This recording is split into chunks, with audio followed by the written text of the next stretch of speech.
Oi, pessoal, tudo bom? Eu sou o Pedro Teixeira E eu sou Augusto Salles.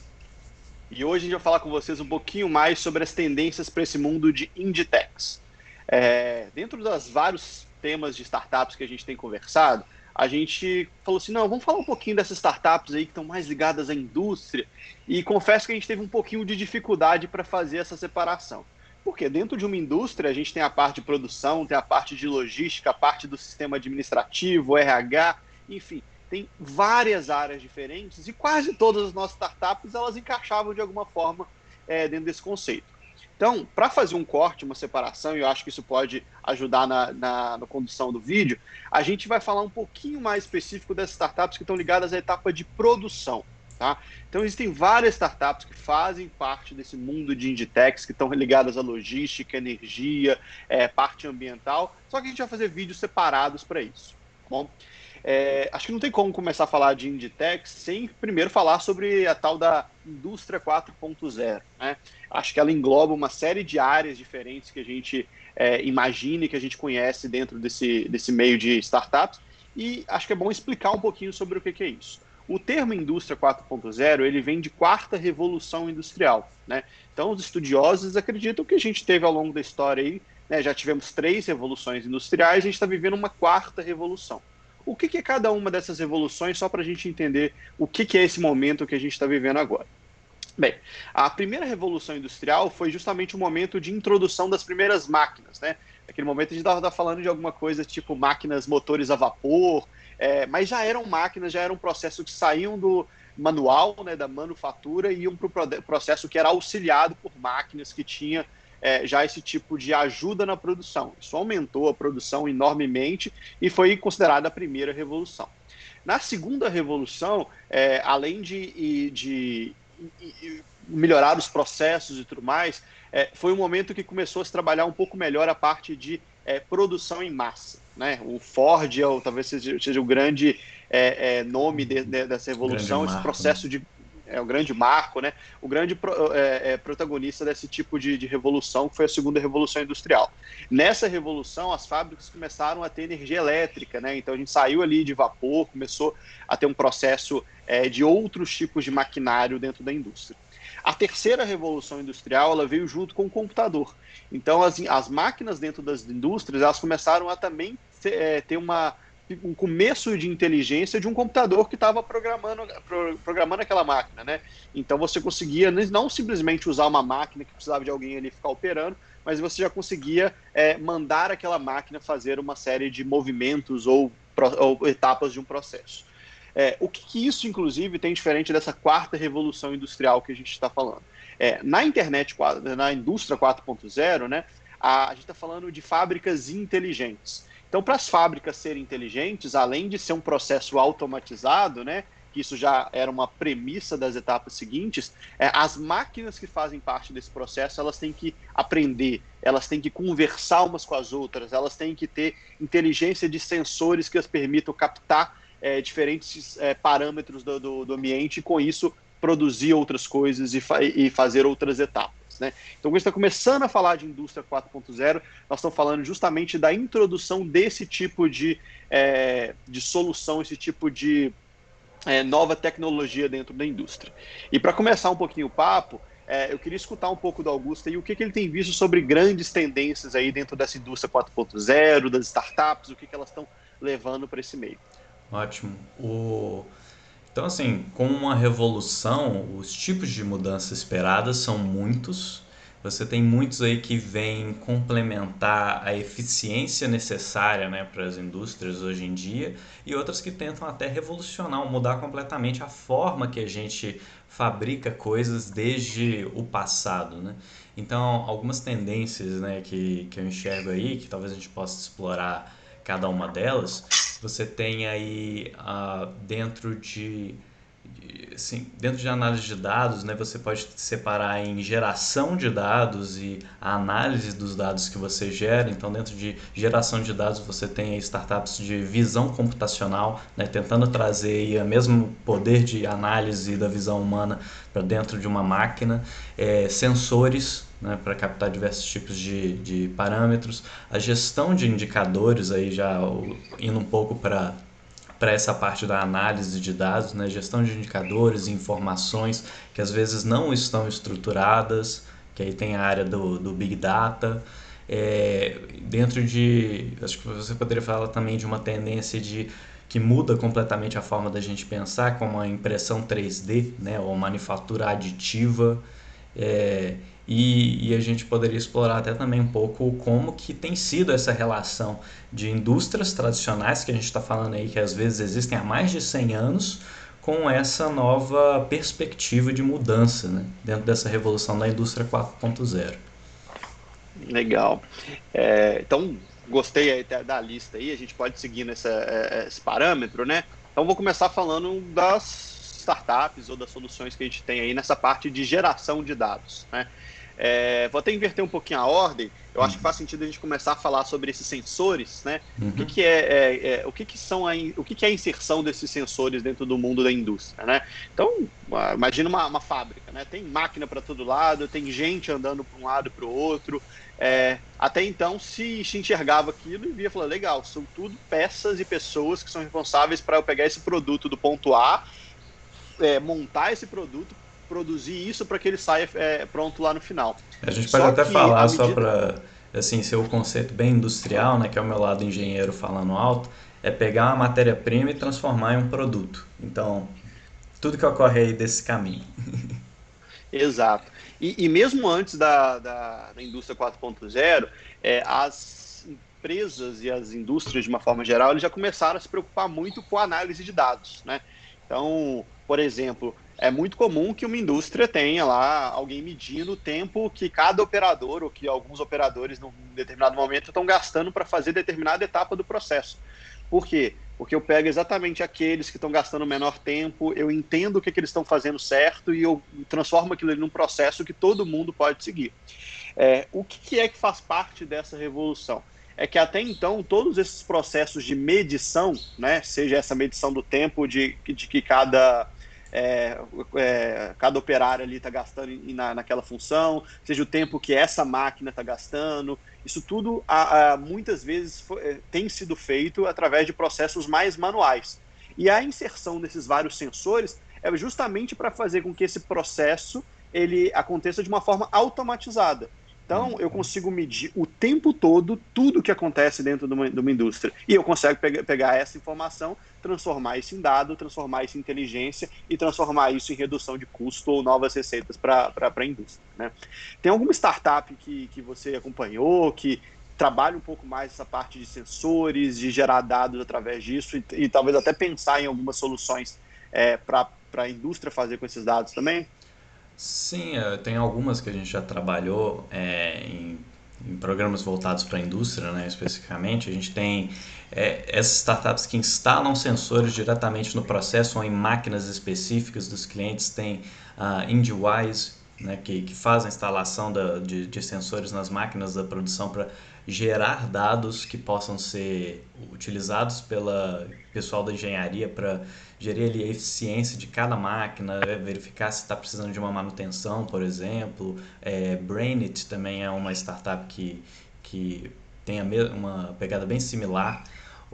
Tem uma empresa de automação chamada Optimus aqui em Belo Horizonte também, que montaram um software que eles chamaram de Prometheus, né, que além de ele já é um software para pegar as informações de sensores que já existem às vezes e fazer todo um trabalho de inteligência e reunião desses dados em um lugar para já possibilitar e às vezes até indicar para os engenheiros mudanças que podem ser feitas no processo, né? Então, normalmente não é só os sensores que o engenheiro ali busca. Ele quer alguma coisa que vai acelerar o trabalho dele ou até mesmo ser uma espécie de aval ou elemento de comparação para as decisões que ele vai fazer com o conhecimento dele, né? Então acho que assim, o engenheiro, né, que está ali analisando, ele nunca vai ser substituído. Pelo menos um engenheiro vai Uhum. ter que estar lá operando a fábrica, mas esses softwares, ao pegar essas informações e botar na mão dele, querem embasar melhor a decisão dele e às vezes mesmo nas sugestões que eles darem alternativas de ação que ele pode tomar para melhorar ali a eficiência do processo produtivo. É. Inclusive, assim, talvez não estava naquela lista inicial nossa, né? Mas muitas dessas startups, elas começam nessa utilização de sensores, de captar as informações, mas elas partem muito para a parte de inteligência de máquina, né? Aprendizagem de máquina, principalmente. Então, nisso, claro que a gente, como ser humano, a gente sempre quer que a gente nunca seja substituído, né? Uhum. Mas a gente tem que parar para pensar que todos nós temos ações no nosso dia a dia que são mais robotizadas, né? E essas ações, o robô faz isso muito melhor do que a gente. Então, as máquinas, elas começam não só a entenderem o que está acontecendo, né, de ter os sensores que captou que esse processo está demorando tanto tempo, que esse produto está em determinada temperatura, que aqui tem uma quantidade X de produto, que o peso dele é esse, assim por diante, mas eles começam também a, obviamente, sendo programados e aprendendo cada vez mais, a começar a tomar decisões. Então, toda vez que eu tiver aqui um produto X que sair dessa especificação de peso, então ou ele está mais leve ou ele está mais pesado, a ação que eu tenho é remover isso da minha linha de produção, ou voltar isso para a etapa anterior, ou mandar isso para uma outra etapa diferente e assim por diante. Uhum. Então, obviamente que no final sempre tem o ser humano ali que está controlando esse processo, pensando, direcionando, mas existe uma tendência cada vez maior de, inclusive, etapas mais sofisticadas do processo, as máquinas começarem a aprender a fazer aquilo ali também e tomar decisões, às vezes, melhores do que as nossas.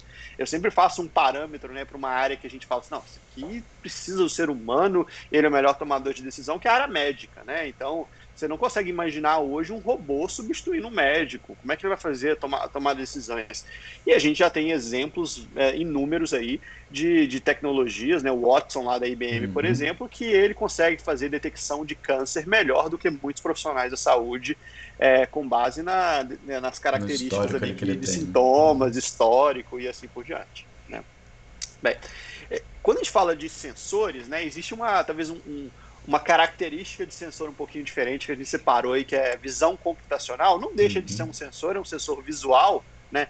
Mas explica para a gente um pouquinho o que é essa questão de visão computacional, quem que tem trabalhado alguma coisa, como é que isso é aplicado dentro do mundo da indústria. Uhum.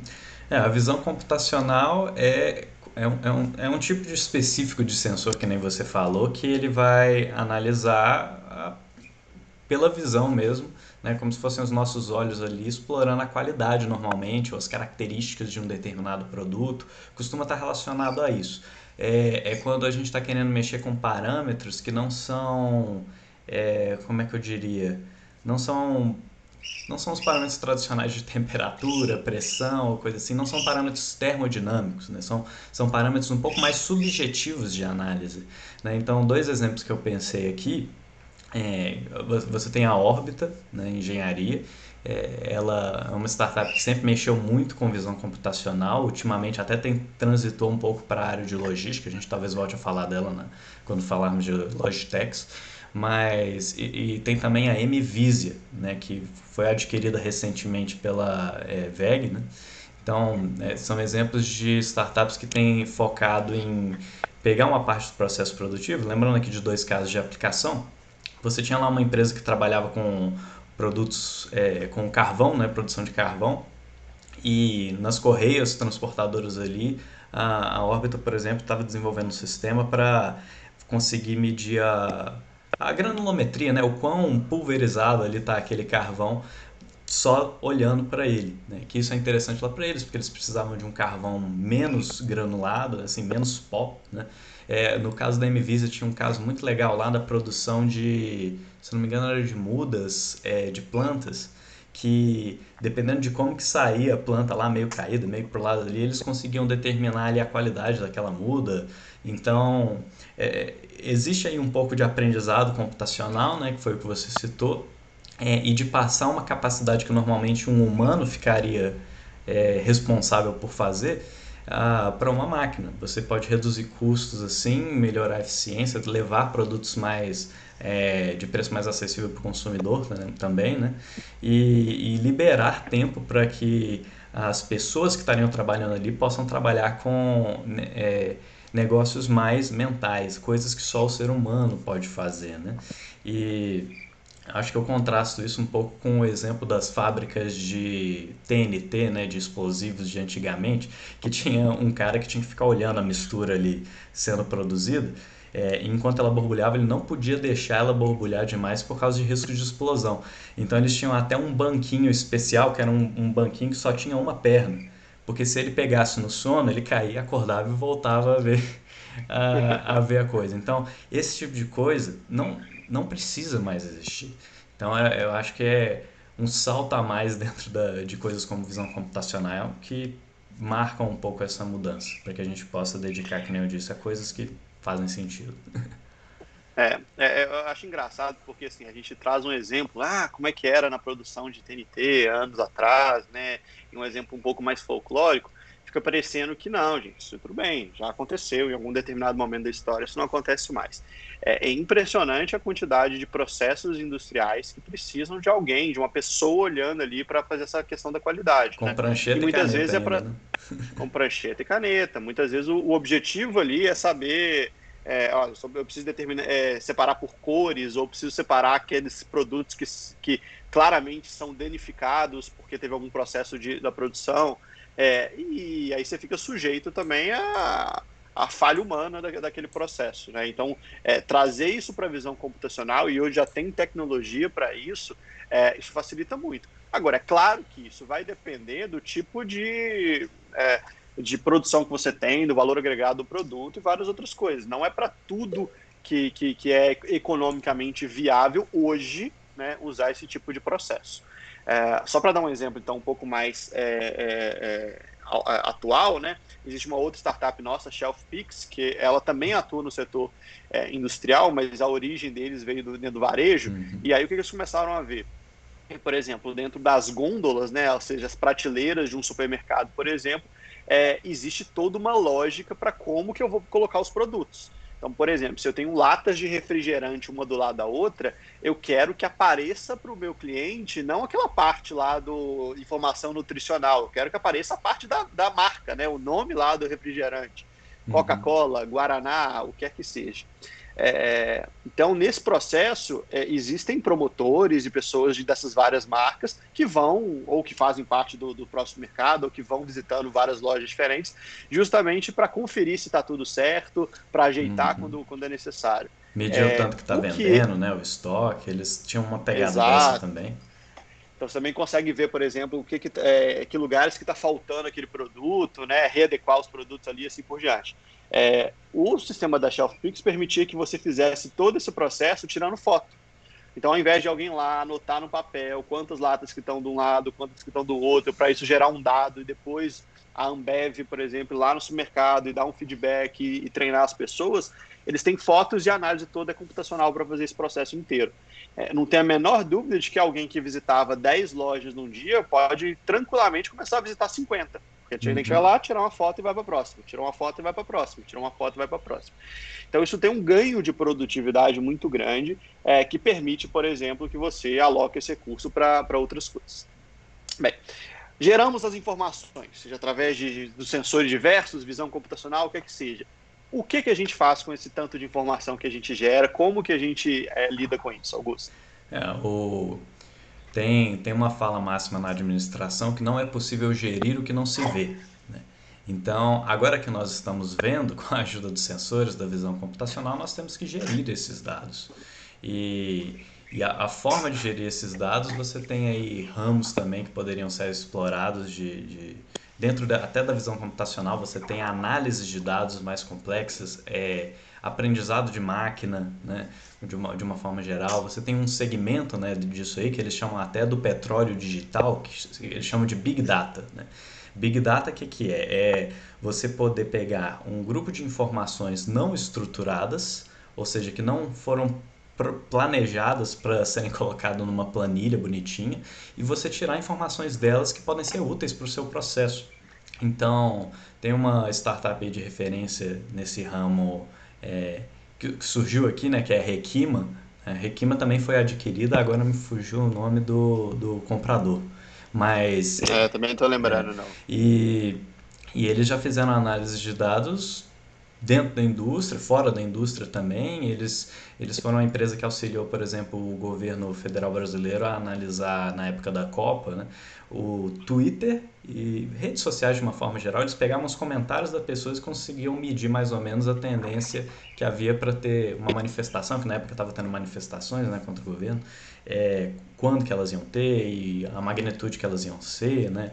E eles podem passar esse tipo de análise não estruturada para os dados gerados na indústria. Um exemplo que eu consigo lembrar aqui mais interessante de bate-pronto é até de outra startup que chama BeerMind. Essa a gente acelerou mais de uma vez, inclusive, em mais de um programa. Eles pegam informações do processo produtivo e traduzem essas informações em valores monetários. E isso é um grande auxílio para a tomada de decisão dos gestores industriais, porque muitas vezes o grande X da questão de se eu mudo o processo dessa forma, eu sigo por essa estratégia B ou C, né, e eu vou indo, muitas vezes a decisão tem que ser baseada na parte financeira. Eu vou gerar mais retorno para a empresa ou não? Mas quanto que esse processo está me custando hoje? Isso é uma coisa muito difícil de medir dentro da indústria e eles vêm com essa análise de dados conseguindo fazer uma correlação que ajuda o pessoal a tomar decisões em torno disso. É. Acho que é interessante entender como é que o primeiro tipo de tecnologia que a gente citou, ele gera a necessidade do segundo. Então, até o momento que a gente tinha os dados sendo gerados por pessoas com prancheta uma vez por dia ou uma vez por semana visitando a fábrica, esses dados eram facilmente transpostos por um Excel que gerava um gráfico e era isso que a gente tinha para controlar e era suficiente, né? A partir do momento que agora que eu tenho uma máquina gerando dados 24 horas por dia, né? E que aí eu consigo saber exatamente em que momentos que eu tenho pico de produção, baixa de produção, mais rápido por essa ou aquela razão, eu consigo ver assim milimetricamente o que essa etapa está melhor do que a outra, que esse operador está melhor do que o outro. Para eu conseguir analisar esses dados, não dá para colocar tudo num grande Excel e gerando gráficos, porque o tempo que você economizou ali na coleta desses dados, né, você vai gastar ele absurdamente todo na hora de análise disso. E aí que esse tipo de nova tecnologia, novos processos, ele é fundamental, né? Então, eu preciso de alguém que entenda de Big Data se eu estou gerando dados nesse tipo de proporção, né? Eu preciso que as máquinas que eu estou operando aqui, que elas aprendam alguma coisa, né, e que elas comecem a tomar algumas decisões ou que elas saibam o que fazer em determinadas situações, porque se eu tiver que ficar lendo isso e programar a máquina para agora, né, fazer isso, muitas vezes esse tempo que é gasto aí, ele faz com que já não faça mais sentido, às vezes alguma coisa está fazendo, ou que você gaste muito tempo, e tempo dentro do mundo da indústria, obviamente, é dinheiro e não faz sentido.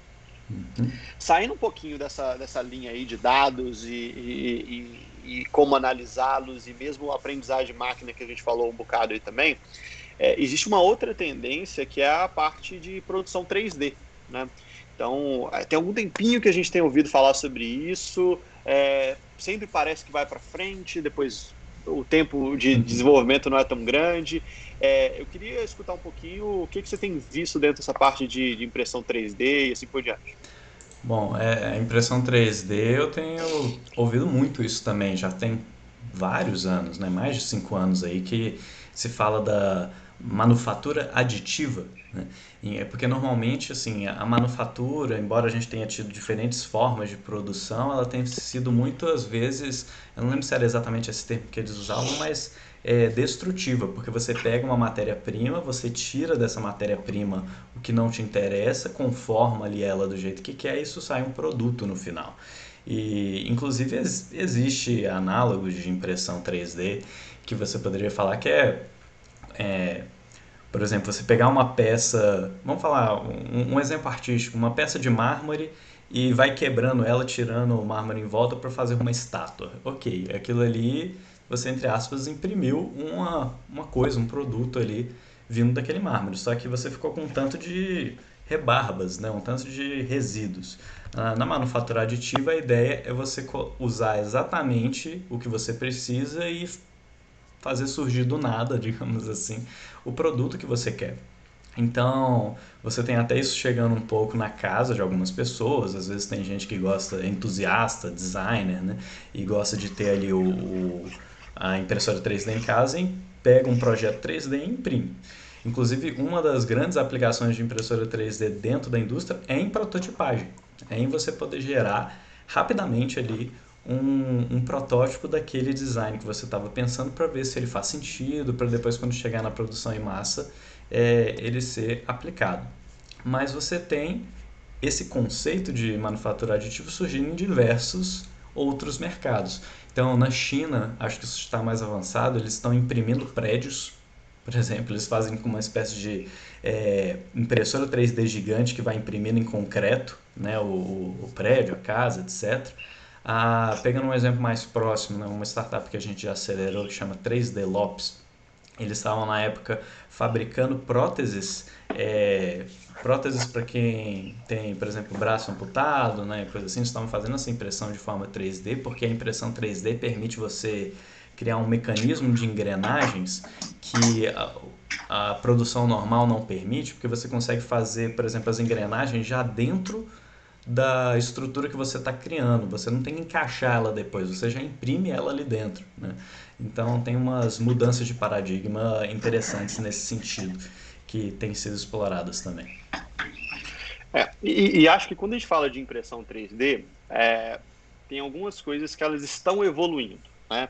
Então, a primeira delas está relacionada aos materiais. Quando a gente começou com a impressão 3D, essa impressão 3D era restrita a alguns poucos polímeros, que obviamente não faz sentido nenhum que a gente usasse um polímero daquele para fabricar uma peça, por exemplo, de um eletrônico, né? Uhum. Então ia ser uma peça bem vagabunda. Se fez isso durante muito tempo, se faz isso em vários produtos de menor qualidade, mas muitas vezes isso não faz sentido, né? E aí, à medida que o tempo foi passando, várias impressoras foram surgindo, imprimindo outras coisas, né? Então, polímeros mais resistentes, tipos de ferro diversos, né? Então, impressora 3D que vai imprimir utilizando cobre, né? E coisas Uhum. do tipo, que aí você permite você fazer produtos mais resistentes e mais próximos daquela linha de produção que a indústria já fazia. Esse é um ponto. O outro ponto está relacionado com qual que é o uso que eu faço daquela impressora. Então, você citou muito bem aí que um dos usos que faz sentido é para a parte de prototipação. Então, se eu vou precisar construir alguma coisa, eu quero ver como é que vai ficar aquela peça, como é que vai ficar aquele carro, como é que vai ficar aquele produto XYZ que eu estou fazendo. Eu posso usar uma impressora 3D, né? Eu programei ali o que eu preciso, ele vai fazer aquilo ali, eu consigo ver onde que estão os problemas, onde que fica bom, onde que fica ruim, eu posso testar uma se encaixa na outra, eventualmente isso. Mas não necessariamente esse tipo de uso isso aqui agora eu vou usar para fazer uma produção em massa para eu ter meu produto final. Uhum. É, Algumas indústrias estão começando a fazer isso para alguns tipos de produto, isso pode fazer sentido.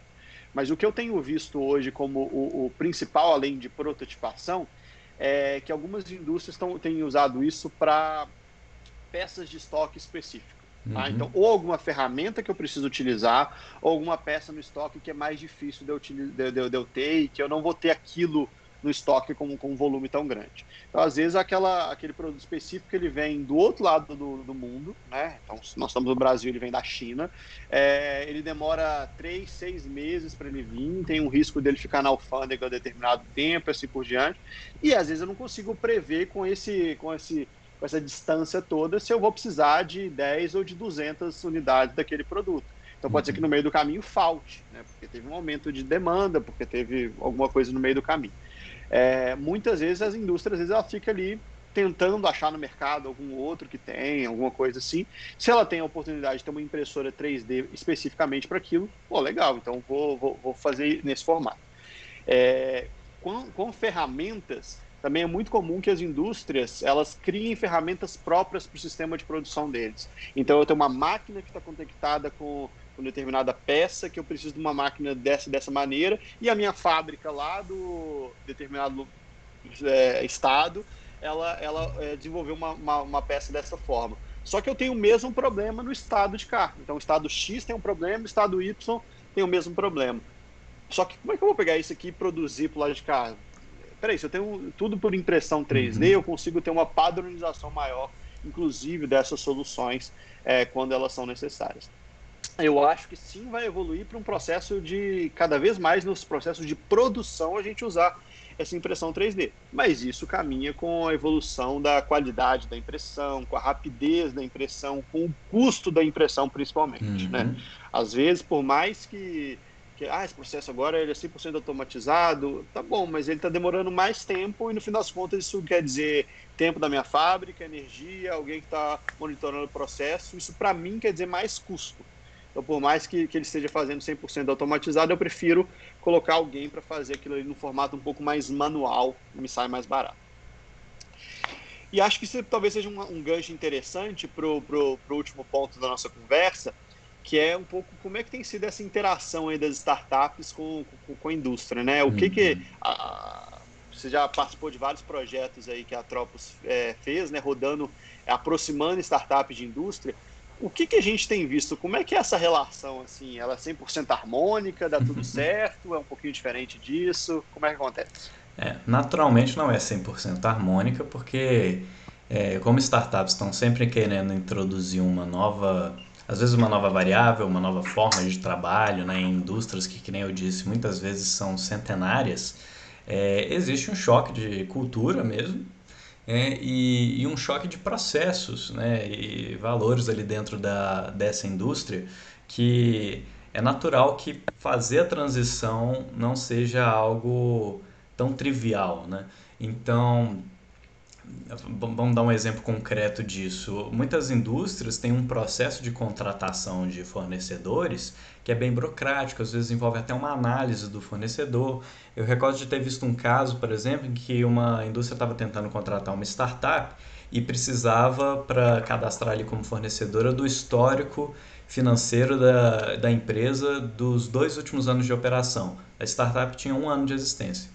E aí? Então, existem algumas coisas que a indústria ainda não estava, né, está começando a se adaptar, né, mas não estava adaptada para contratar esse tipo de negócio inovador. Mas as indústrias estão buscando, né, também se aproximar das startups, assim como essas startups indie-tech estão buscando se aproximar da indústria. Então, existe um interesse mútuo. Mas, obviamente, o tempo de desenvolvimento das soluções e até o método de desenvolvimento delas não vai ser o mesmo que para startups de outros segmentos. Então, onde a gente fala ali de MVPs, né, mínimo produtos viáveis, que às vezes você consegue implementar em uma semana e já sair vendendo, isso já é mais difícil de acontecer no caso da indústria. Principalmente quando você está trabalhando com um processo produtivo que nem a gente estava conversando outro dia, né, o coração da indústria e é um espaço que é um lugar que tem menos espaço para erros. Então o MVP acaba sendo um pouco substituído pelo que a gente chama de prova de conceito.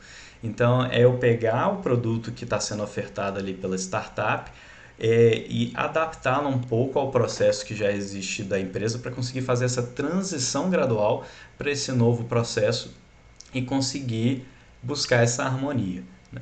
Então você tem isso de um lado, né, que é essa aproximação que envolve essa adaptação que está ocorrendo entre indústria e startup, mas você tem a própria indústria tentando se alimentar um pouco dessa cultura startup, inclusive da coisas de MVP, desenvolvimento ágil, né, de produtos e negócios, e gerando um fenômeno das spin-offs, né? Então, não é uma coisa que está muito consolidada aqui no Brasil, na verdade está engatinhando ainda, a meu ver, mas você tem casos, a gente acelerou uma startup que veio da Delp, se me lembro bem, né, que é a Remotec, que era focada em criar soluções para o mercado de óleo e gás, separada ali da empresa mãe dela, que era a Delp, porque eles precisavam criar novos processos e valores para operar dentro daquele mercado. Então as próprias indústrias também estão buscando aprender com as startups e criar essa harmonia para que possa ser gerada a inovação a partir dessas soluções. No começo do vídeo, a gente falou muito que o nosso grande objetivo aqui era falar sobre essas soluções que estão ligadas ao processo de produção, né? É, então, que nem você bem falou, o processo de produção, ele é o coração do negócio, né? Então, quando eu vou fazer um MVP e eu preciso, por exemplo, fazer um teste, começar a implementar o meu software, por exemplo, dentro do setor administrativo, às vezes eu consigo colocar aquilo ali dentro da rotina da empresa de uma forma um pouco mais suave, né? E a empresa está um pouco mais disposta a arriscar em cima daquilo. Tirando quando a gente está falando da área financeira, que acaba sendo uma área um pouco mais dolorida, né? As outras áreas têm uma abertura um pouco maior. A área de produção, é impressionante o número de startups que a gente já viu que tentaram implementar algumas soluções e mesmo de graça eles tiveram algum tipo de resistência da empresa. Por quê? Às vezes, beleza, é de graça, mas aí eu vou precisar de parar todo o meu processo de produção ou uma determinada linha de produção durante X horas para implementar todos os sensores e o processo e como é que ele funciona, assim, assado. Eu vou ter que treinar tantas pessoas para fazer isso. Então, existe na cabeça do gerente de fábrica, né, existe um custo, existe uma parada ali que ela, às vezes, ela vai impactar em alguns milhões de reais para a empresa, Uhum. né? Então, esse é um porém que dificulta muito esse tipo de introdução de tecnologias, né? Elas cada vez mais acontecem, tem uma tendência de que isso seja cada vez melhor, mas tem que estar muito claro para o cliente qual que é o benefício dele, porque existe um custo, existe um problema para ele testar muito grande, tá? Então, isso faz com que esse tipo de solução ele enfrente alguns problemas. Fora todos os outros do processo de contratação, processo de se der errado, que o Augusto falou aí, mas acho que essa questão do custo do teste ela acaba sendo bem relevante também. Eu acho que a gente hoje conversou um bocado de coisa, a gente Uhum. abriu um leque aí para falar de várias outras coisas, né? Da parte de logística, da parte de administrativo financeiro, enfim, várias outras áreas aí que estão relacionadas não só com a indústria, mas com grandes empresas de maneira geral.